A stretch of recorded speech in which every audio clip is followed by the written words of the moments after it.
तो मेरी यूनिट जब बीच बिहाड़ा में थी, हम लोग शाहजहांपुर में हमारी यूनिट थी, हम लोग तंगधार से शाहजहांपुर आए थे और पीस पोस्टिंग थी।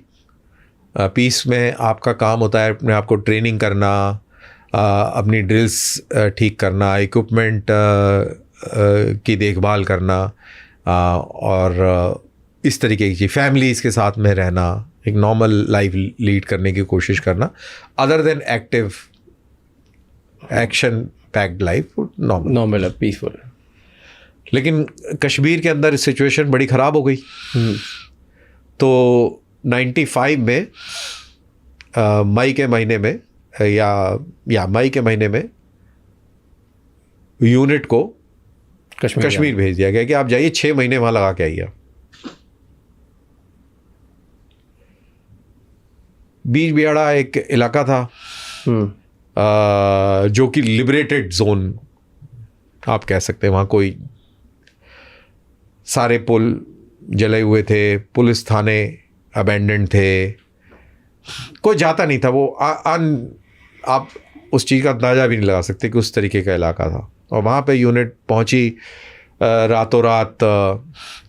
जो लगाने वाले थे उनको भी क्लैरिटी उस तरीके से नहीं थी, क्योंकि वहाँ पे जाना बहुत मुश्किल था। तो रातों रात वहाँ पे पहुँचे। जब वहाँ पे पहुँचे तो एप्पल ऑर्चर्ड में पूरी यूनिट इकट्ठी होके मोर्चाबंदी करके पूरी रात उसमें रहे। एक थोड़ा सा एंग्जाइटी थी, कॉशन बहुत बड़ा था क्योंकि वो इलाका ऐसा था। अगले दिन फिर डिप्लॉयमेंट हुई कि अच्छा भाई ये तुम उधर जाओ, तुम उधर जाओ, ऐसे ऐसे करके वो पूरे इलाके में लोग बंटे। और इस कार्रवाई में हमारे जो कमांडिंग ऑफिसर थे वो आईईडी की चपेट में आ गए। IED is improvise explosive device. और तो आईईडी चला। उससे पहले वार्निंग आई, पाकिस्तानी टेररिस्ट था हमज़ा। हमज़ा पाकिस्तान का था। और जो टेररिस्ट होते थे, जो लीडर्स, जो उनके जो कमांडर्स होते थे, वो सारे के सारे पाकिस्तानी थे। तो ये हमज़ा पाकिस्तान का था, मेरे ख्याल से ये NWFP साइड का था। और उसने वो दिया था, वार्निंग दी थी। और ये अपना एक किसी कंपनी को सीईओ साहब जो है जगह पे छोड़ के वापस जा रहे थे। तो उसके लिए रोड ओपनिंग पार्टी भी लगी, सब कुछ हुआ। लेकिन रोड के नीचे बहुत बड़ा एक्सप्लोसिव दबाया हुआ था। ऊपर से कच्ची रोड बनी हुई थी, ग्रेवल ट्रैक, पता नहीं चल रहा था। ये गए और इनका जब जोंगा, पहले जीप और जिप्सी जोंगा, अब तो जोंगे नहीं है, तो जब वो ऊपर उसके गया तो इन्होंने डेटोनेट किया। आप ये मान के चलिए कि इस कॉन्टेक्स्ट में अगर आप देखें जोंगा कितना भारी वो था, फोर्ड एंडेवर जैसे गाड़ी का वेट आप समझ लीजिए। जोंगा वॉज वेरी हैवी। उसके हिस्से 100 मीटर दूर जाके गिरे थे। और उसके अंदर जो लोग थे, उनके जो बॉडी पार्ट्स थे वो पेड़ों पे टंग गए और ऐसे इकट्ठे करे थे वो। और किसी के हाथ से, किसी की घड़ी से, किसी के कुछ से ऐसे अंदाज़ा लगाया कि हाँ ये है, ये है, ये है। और फिर वो इकट्ठे करे। एंड बहुत बड़ा एक सिचुएशन बन गई थी। दैट वाज द टाइम जब लोगों का मोराल उस तरीके से काफ़ी डाउन था, क्योंकि 5-6 लोग मारे गए। कमांडिंग ऑफिसर मारा गया, एक बड़ी चीज़ होता है यूनिट के अंदर, माई बाप होता है। सब लोग उसको उस निगाह नज़र से देखते हैं।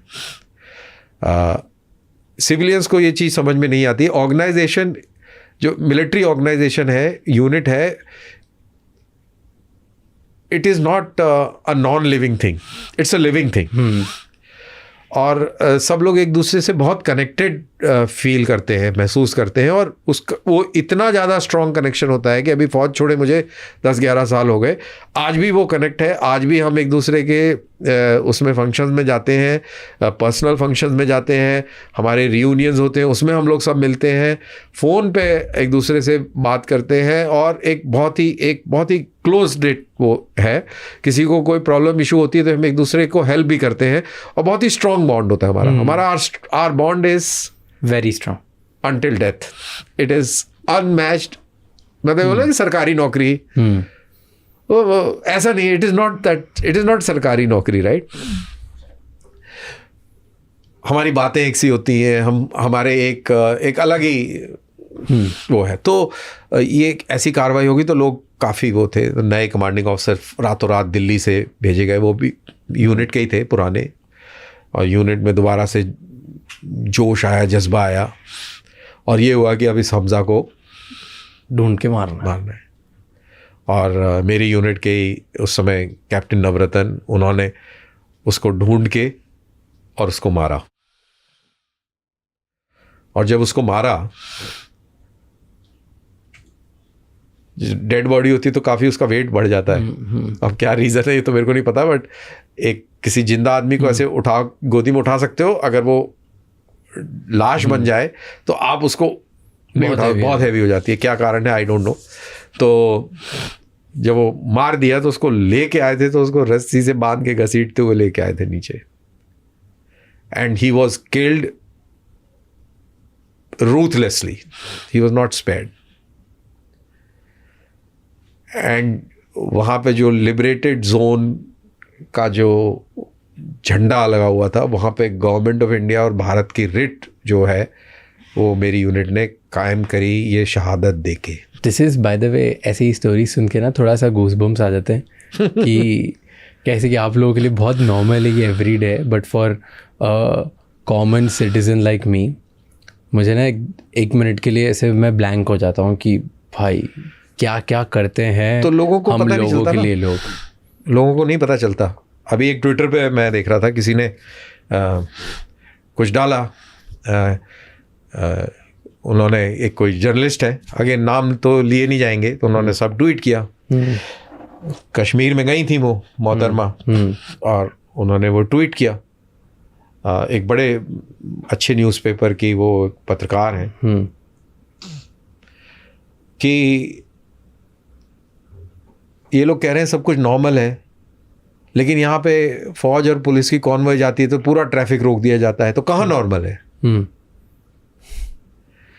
हम कोई ऐसे तरीके क्यों नहीं तलाशते कि लोगों को तकलीफ ना हो, लोगों को ये ना हो, वो ना हो? और उसके बाद में फौजी लोग तो खैर सेंटिमेंटल हो ही गए, तो उन्होंने जवाब दिया। तो उसमें इस पूरे डिस्कशन और डिबेट में एक लाल सलाम आ गए बीच में।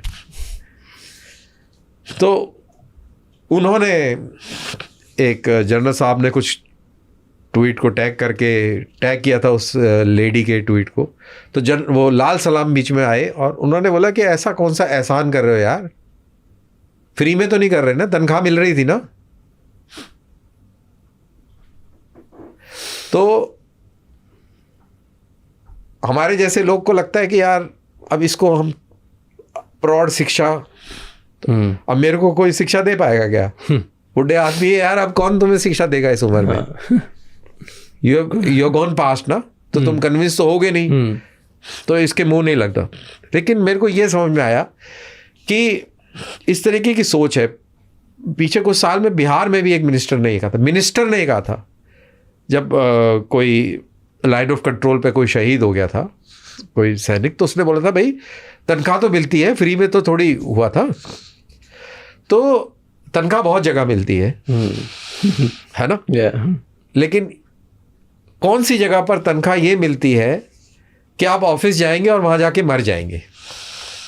आप मेरे को ऐसी कोई नौकरी बताएं जिसमें आपको तनख्वाह इस काम के लिए मिल रही हो कि आप वहां जाएंगे और आप लड़ेंगे और आप मर भी सकते हैं।